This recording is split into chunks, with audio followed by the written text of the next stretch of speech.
First of all, I just want to thank all of you who've joined us today. My name is Janine Corcoran, and I'm the coordinator of graduate recruitment here at Towson University. And we have a really nice program planned today about the accelerated bachelor's to graduate programs available, including just a kind of a rundown of how this all works so you can get more details, and then a student panel, which is an addition that we haven't tried before. So you'll be able to hear a student's perspective of what it's like to go through the accelerated bachelor's to graduate program. I want to introduce Dr. Karen Ascal, who is the Director of Accelerated Programs at Towson University and is also the Associate Dean of the College of Liberal Arts. I also want to introduce a few of the behind the scenes, very important people that work in the College of Liberal Arts, Ermi Trivedi and Barbara Verschow. They are, like I said, behind the scenes on a lot of the things that happen with the accelerated program. And then finally, Lauren Botcher is here. She's an advisor in the College of Liberal Arts, and you're going to be hearing from her a little bit later on in the program. So I'm going to go ahead and turn that over to Dr. Ascal, and I hope you enjoy the session. Thank you, Janine, and welcome everyone. I just want to talk a little bit about what an accelerated program is and how, what the eligibility requirements are. So I'm going to go through just a couple of things that are related to the background information of coming into an accelerated program. So one of the reasons Towson has embraced this idea of accelerated programs was we found that a lot of our students became very connected to the university and found faculty that they wanted to continue studying with. We also found that many of our graduate students came from our undergraduate majors and our undergraduate students who have been enrolled. And we wanted to say, okay, how can we make this a win-win for students and faculty? Because we like to work with our students as well. So what we did is you have the opportunity to earn 9 graduate level credits. So that's up to 9 graduate level credits towards a master's degree, or 6 credits for a PBC, a post-baccalaureate certificate as an undergraduate. Those credits are applied to both your undergraduate and your graduate degree. And not only do you save time, but you pay undergraduate tuition for those courses. So with that in mind, you will graduate faster and you will also save money. It becomes more cost effective. And the bonus for all of us is that you get to continue your studies that you've started as an undergraduate.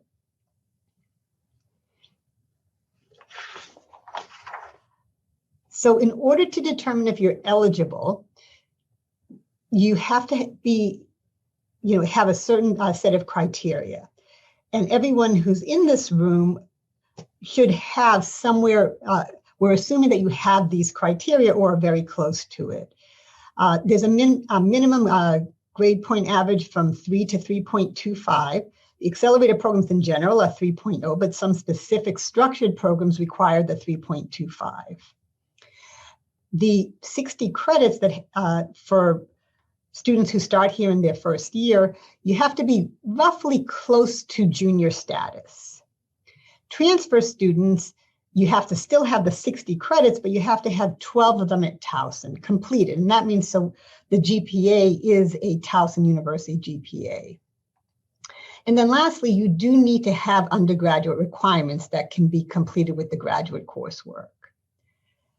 So in order to make the credits count towards both, you begin your graduate study as an undergraduate. You still have to apply to the graduate program. So screening does not mean accepted to graduate studies. Screening means that you have met the basic criteria to begin graduate studies as an undergraduate degree. The other assumption is that students will continue their graduate program in the semester immediately following the undergraduate degree. So students indeed complete their undergraduate degrees and can, in fact, walk at commencement. So it's not like that it's totally blended, what happens is you truly are able to be a student of both undergraduate and graduate study, but also reap the benefit that's associated with both programs. There are a couple types of programs. One is a structured plan. 2 of our students are part of a structured plan, so they can speak to what that plan is like. And one of our students here today has an individualized plan. The structured plan is a predetermined sequence of study that a department and a program offer. Usually that's within one department rather than cross-department or cross-college. The individualized plans are different. They give you the opportunity and freedom to choose. Those are a little bit more complicated, and they require more conversation, more input from an undergraduate advisor.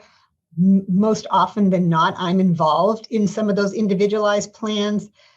But they're available and they've been growing. I think we have probably 15 to 20 students who are pursuing an individualized plan. They just became available in 2018. We had our first student graduate from such a plan last year. So that's a little bit more of a creative option, but it's one that is supported by the university. So these are the types of programs we have. And the end of what I'm going to say, because we want to leave as much time as possible for our student panelists.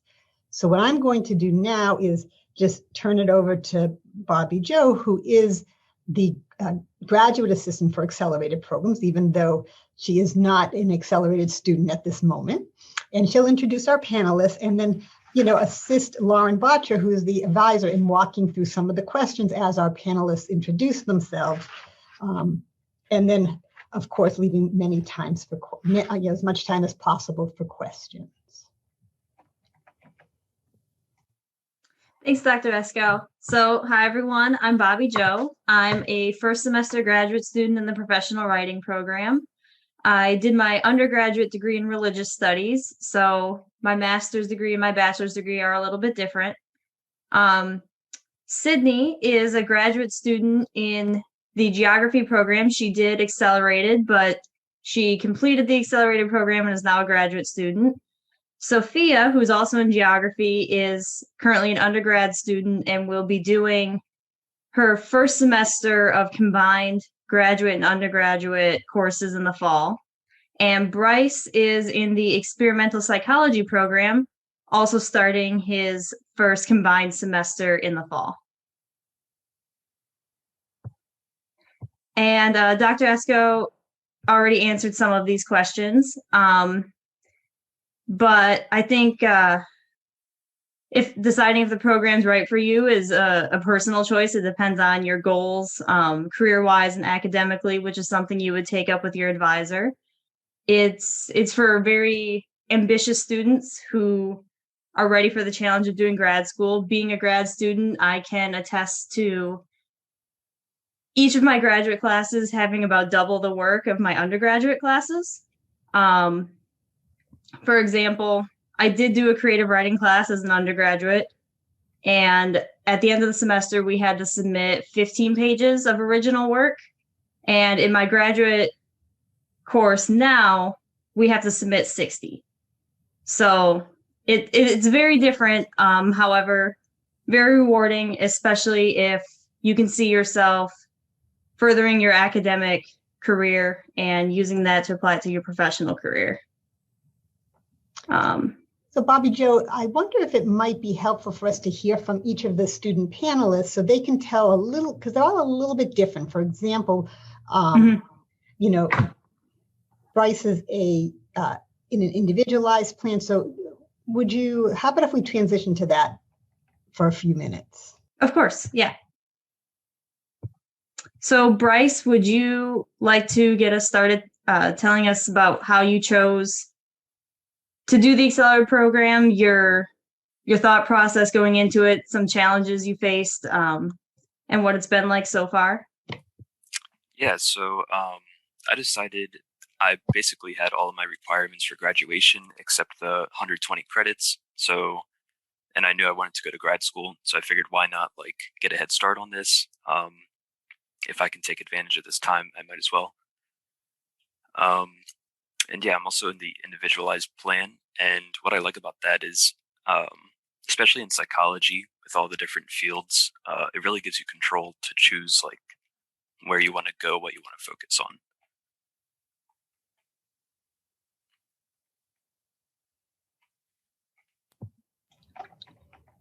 So would Sophia or Sydney like to talk about your structured plans, kind of bounce off of Bryce, who did individualized? I'll go next. Okay, so hi everyone. My name is Sydney Triunfo. I am a second-year graduate student and teaching assistant in the Geography and Environmental Planning Department. I hope to graduate at the end of the fall semester if everything goes according to plan. I originally transferred to Towson from CCDC in January of 2019 as a junior. I joined the accelerated program and started taking graduate courses in the following semester. Much like Bryce, I knew I wanted to go to grad school already. So if I could take advantage of that opportunity in my undergrad and save myself some time and some money, I was all for going out for that opportunity. In the structured program, it's really nice. There's a nice flow from undergrad to graduate, but there is also room for pursuing your own interests with independent studies and directed readings. It's structured, but they also give you the opportunity to explore different fields of what you're interested in as an individual. So although it's structured, there is that wiggle room as well, which I like about my program. Did being a transfer student pose any other challenges to you? Like, was it a quick turnaround, or did it make it easier? Because,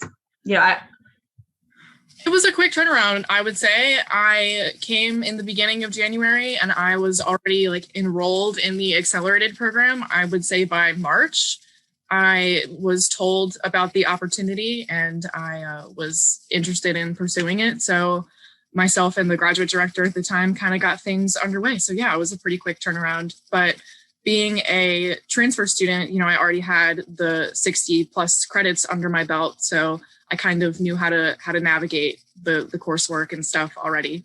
So I think that was a good opportunity for me at the time. Sophia, would you like to introduce yourself? Sure. I know my story is sort of similar to Sydney's. I transferred to Towson after going to community college. And within a year at Towson, I was enrolled in the accelerated program. So I'm currently in my last semester of undergrad, and I have taken 2 full graduate classes, and I'm currently in an independent study. So it is nice having the structured plan because at least in the geography department, you take a seminar class and then a research design class, which are both required. And then your last graduate class is whatever you want, which I believe in Sydney's case as well was the independent study. And I honestly was enrolled in the accelerated program the same day. I went to talk to my advisor. I asked if I should get my master's. He said, maybe. The guy who's in charge of the graduate program is next door. Why don't you go talk to him? And luckily he was in his office, and within an hour I was enrolled in the program. So really, I guess my advice is just talk to your advisor because they will be able to help you. So if I can jump in a little bit, Bryce, you're our only student on the panel that started here as in your first year, is that right? Yes. So what was that, like for you? You were in a position to really navigate through your undergraduate degree so that you didn't use all of your 120 credits, because there might be a few people that are with us today that might be interested in that type of an option. Can you talk a little bit about that? Yeah. So, like you said, I didn't have to get down to the last credit to fulfill my requirements. So I really had a lot of extra space in my schedule that I've been trying to fill up for a while. And this has been great for filling that up because it gives me a head start on my graduate studies. And it's also nice being here. I'm in my third year here. It's nice to know the faculty and know who I'm going to be working with. That's been a huge part of it because you do work very close with faculty.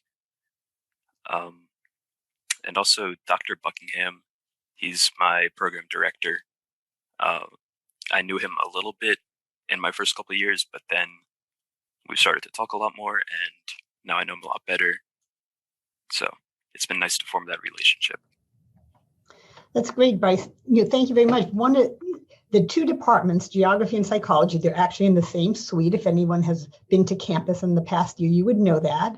But they're really, really different. They're at the main office for both departments. Psychology is probably one of the biggest undergraduate majors in the university, and geography is a smaller major. So they're very different in the way the majors are put together, but it's also very encouraging to know that in psychology, there is an openness first of all, they have excellent graduate programs there, but most of them are cohort driven, which do not allow for acceleration. However, Bryce found an opportunity, and really it's clear that he's been able to establish those relationships. So having said that, are there any, I'm going to shut my mic off just for a second to see if any of our student panelists want to add anything to what we've talked about. If not, I think we should open it up for conversation and questions. I could add a little bit about the cohort part. Maybe one of the graduate students knows a little bit more about this, but something I picked up on pretty quickly was how tight the cohorts are. When I got in my classes, they're all in the same cohort, and obviously I'm not. And it was crazy how well they knew each other, how close they were. So maybe somebody would like to add to that about what the cohort means. Well, as a graduate student and somebody that's been around the department for some time, I can speak to that. I know everybody pretty much really well. Sophia and I have taken numerous classes together before. We're in one right now, like we were last semester. And it's nice to see familiar faces semester after semester because you have people to kind of lean on, a shoulder to cry on when things get tough, but also really good friendships to build along the way and help you get through your graduate program. So I do appreciate how tightly knit a lot of the departments can be between students and faculty as well. I've gotten to know a lot of faculty on a very personal level, which I also really appreciate throughout my time here. Oh, I was just going to agree with Sydney. And it is nice to, or at least being in the combined program, it's nice that you already know these professors and you already know who's willing to help you. I'm glad you put that in on the table or on the screen here, Bryce, because some programs actually are open to both individualized plans as well as cohort structured programs. Geography happens to be one of them. And in Family and Human Services, the Child Life program is also open to that option, but it's much more difficult. So across campus, there are programs that are open to both structured and individualized, and we're hoping that that also increases as we go along. And some of the programs that accept both the individualized and the structured plan, they start almost a mini cohort in the beginning. So Bryce, I don't think you're the only student who's accelerated in psychology and experimental psych now. Can you speak to that? Do you know of anyone else in your program? I think of two or three folks who are in that position. I only know one other student that's in the accelerated experimental psychology program. But honestly, I don't know that many students. Maybe in person I could figure out a little bit more, but so it'll be a test next year, Bryce. And we're going to come back and say, did you find and meet that other student? So, yeah, I'll see if I recognize some faces. That's right. So I think this might not be a bad time, Lauren, for you to go ahead and navigate here's the question. I'm interested. What do I do next? Please take a look at this. So just to talk about this, ERMI is our contact for wanting to get onto our accelerated bachelor's to graduate program Blackboard page. Send her an email, and then she will grant you access. And that will have information on there as to who to contact and a little more information besides what we discussed here today. So the email address is acceleratedprograms@towson.edu. That right? Yes. That's the email address. It's not Ermi directly, because that way you'll get to either hear from Barbara and Ermi or both of them. Great. All right, I am going to open it up for questions. If anyone has questions, please feel free to stick them in the chat box and I will read them aloud.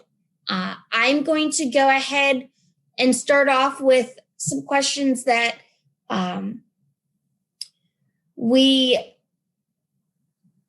have come up with. Looking at, as you guys answered some of the questions, but looking back, what do you wish you would have known prior to starting the accelerated program? And we'll kind of go in the same order we just talked: Bryce, then Sydney, then Sophia. And Bobby Joe, you are more than welcome to pop in about anything graduate as well. Yeah, so I'm trying to think about stuff I didn't know going into the program. I felt like it was all like really clear what I was getting myself into. Obviously, it's different, difficult adjusting to the course load, but nothing can really prepare you for that. You just kind of need to be ready for it. Yeah, I don't really know. I think something that I wish I would have known coming into the program would have been the amount of credits that you can take outside of your department. Since I'm in the geography department in my program, we're allowed to take 6 credits as elective, and they can come from wherever. So from completing my undergrad and going through the grad program, I've kind of taken everything I'm eligible to take that's relevant to my studies in the geography department. So next semester, I'm actually taking an independent study in the professional writing department and doing a thing with grant writing, which will be really helpful for a career later on down the road. So I wish I would have known that you can take classes outside of your major before my last semester. The one thing that I wish I'd known, and I don't know how much carryover this has to other majors, but in the geography department, a lot of the graduate classes are combined courses. So undergrads and graduate students are taking them at the same time. And I wish I had known how few graduate only classes there were, because I've actually taken a lot of the geography electives that are combined courses as an undergrad. So now I'm a little bit more limited in my graduate education. The question that's in the chat box: have any of the courses been offered over the summer or winter semester? The summertime, there are courses that are offered to you. They're kind of limited. You'll have to check and see what's available. It depends on what the professors are doing over the summer, but you can take independent studies with anybody that's around. So it all depends on the faculty and what their availability is and what they choose to offer. But yes, there are things that are offered in the summer and in the winter as well. I think independent studies are a good way to transition from undergrad to graduate work. I did an independent study when I was an undergrad, and it's a nice transition because you have the flexibility to work with who you want on what you want, but it also trains you in the self-discipline to kind of be the captain of your own education and time management for writing your long papers. So that's my little nugget on that. That is a good transition, especially if you're still deciding and want to see if graduate level work is good for you. So I have a question. Sophia, talked a little bit about this, but how was it taking those courses that you had graduate students in as an undergraduate student? Did it seem different? Were there any challenges or anything? I'm going to ask Sophia to start us off with that question. I don't think it's difficult in the combined classes. And it is interesting to see like the work disparities. You sort of know what you're getting yourself into as an undergrad with graduate students in the class, because you see the level of work that they're expected to do. I think if you're on the fence, that's something to look at if your major offers classes that are combined. But a lot of the times they're going to be doing pretty much the same things that you would be in undergrad, except maybe they have an extra paper or an extra project. So there's really not that much of a difference in the actual class itself. Sophia and I are actually taking a class together right now, and we do the same thing. We show up at the same time. I have 1 or 2 more papers that are due when Sophia doesn't, and I think that's pretty much the only difference. But we have the same expectations. You know, if there's exams in the course, I take the same exams that the undergraduate students do. So you just might have a couple more pages to add on to your workload at the end of the semester. Bobby Jo, you took a class as the undergraduate with the graduate student. And can you speak to that experience as well, now that you're in the graduate, now that you've had a number of graduate courses? Yeah, so it was interesting. I'm kind of echoing what Sophia and Sydney said somewhat. So I took, because I was religious studies, I took a graduate undergrad hybrid in Jewish studies. And the difference was interesting because we had the same amount of papers. The difference was the graduate students were held to a higher standard, which is a unique way of doing the course. They had to do book reviews, and they basically had to peer edit scholars' works, whereas the rest of us just wrote undergraduate essays, like any history or literature course.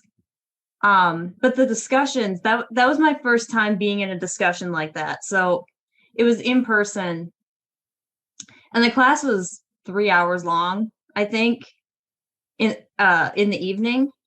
But the discussions were riveting because you had graduate students who were older, had already had careers, some who were coming straight from undergrad, and then you had undergrad students. So you had this conglomerate of people coming together, sharing their experiences and their perspective on the classwork. That even graduate classes that are exclusively graduate classes don't quite replicate. Now, the graduate courses I've taken since then are not Jewish studies. They're professional writing, so they're very different in that sense. But I wasn't as surprised going into the discussion format and the independent work because I had taken that class as an undergrad. Yeah, and I noticed that the students are a lot more serious, but that actually makes the work easier, if that makes sense. My last question is for everyone, actually, all of our students on the panel. What resources have you utilized on campus to either, and you've kind of touched on this as well, to either start this process, or now that you are taking some of the graduate level classes, what resources do you use as an undergraduate and grad student on campus? One thing that I'm aware of, I haven't had the opportunity to use it since we've been virtual, but there is a graduate writing center. There is an undergraduate writing center as well, but there's one that's solely for graduate students because, as Bobby Jo said before, your writing and your speech is kind of held to a different standard. So they have, it's not students that are proofreading your papers, it's professionals that are proofreading your papers and giving you feedback and explaining how to write a graduate level paper. So that's something that's like exclusive to students that are enrolled in the graduate program or in the combined program, which I think is a really nice opportunity to kind of tune up those skills. Our next question, I think Dr. Ascal or Janine might be able to help us answer. Are there any graduate level courses offered at the Towson University in Northeastern Maryland site up at Harford Community College? I do not believe there are. I think it's mostly geared towards undergrad. If there are any, I think they're it's rare that they would be offered, unfortunately. Do you know anything else, Dr. Ascal, about that? No, because they would be graduate courses, what I do know is every semester offerings change. So but I believe you're correct that it's predominantly an undergraduate campus. So if anything, it might be a combined, a 300, 500 or a 400, 600 level. So here's another question we have. Just to be clear, the accelerated program is most beneficial for students pursuing master's degree at Towson University. What if the master's program you would like to study is not offered at Towson University, but at another institution? So I'll take that one. Then the accelerated program would not be a good fit for that student. The idea would be that there might be a PBC. If you're committed to an accelerated option, there might be a PBC that for someone who isn't quite ready to go the master's degree route or just wants to specialize in something, as they move forward for the graduate program. But if we don't offer that master's degree program, this would not be the best program for you to pursue. And Dr. Ascal, I do want to just reiterate, we are correct in saying if you start the accelerated program, you must continue your education at Towson University for your master's degree, correct? So the assumption is that the students will continue, because what happens is once you graduate, the courses are conferred to a degree. So for example, at Towson University, and I don't know how other universities offer, once a degree is conferred, means that you get your bachelor's degree in your hand. And let's say you came back, 4 or 5 years later and wanted to enroll in perhaps, a graduate program, you would not be able to use those courses because they've already been signed, sealed, and delivered in an undergraduate degree. And the same thing may or may not be true, and that is they may not transfer to another institution. So having said that, the program is indeed a program. It's not an opportunity for students to try out graduate courses. It's an opportunity for students who want to pursue either the master's degree or a PBC. That looks like we've answered all the questions, but if you think of a question or a comment, do not hesitate to send an email to acceleratedprograms@towson.edu, and we will be happy to answer your question. So thank you, everyone.